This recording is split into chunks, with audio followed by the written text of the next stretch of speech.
ಮಾರ್ಗದಲ್ಲಿ ಹೋಗ್ತಾ ಇರಬೇಕು. ಏನು ಒಂದೆರಡು ತಡ ಆದರೂ ಏನು ಚಿಂತೆ ಇಲ್ಲ.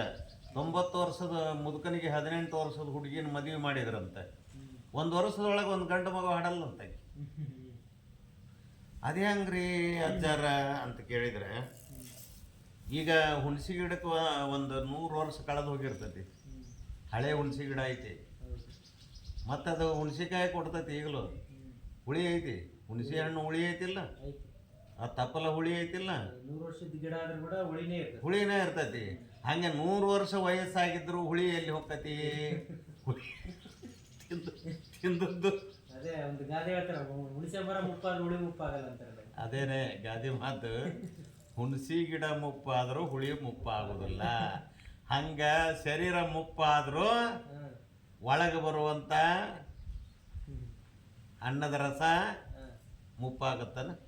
ಮತ್ತು ಸಾಯೋ ತನಕ ತಿಂತಾನ ಇರ್ತಾನಲ್ಲ, ತಿಂದದ್ದು ಎಲ್ಲಿ ಹೋಗ್ಬೇಕದು? ಅದು ಇದ್ದೇ ಇರ್ತೈತೆ. ಅದು ಕೆಡೋದಿಲ್ಲ. ಅದು ತಾಜೆ ತಿಂತಾ ಇರ್ತಾನೆ, ತಾಜೆ ಬರ್ತಾ ಇರ್ತದೆ. ಏನು ಅದಕ್ಕೆ ಅದನ್ನು ಹಿರಿಯರು, ಗುರು ಹಿರಿಯರು ಹಂಗೆ ಹೇಳ್ತಾರೆ. ಅದಕ್ಕೋಸ್ಕರ ಅಯ್ಯ ಈಗ ಮದುವೆ ಆಗೋ ಟೈಮ್ಗೆ ಆದ್ರೆ ಚಲೋ ಅಂತ ಹೇಳ್ತಾರೆ. ಯಾವಾಗಾರ ಆಗ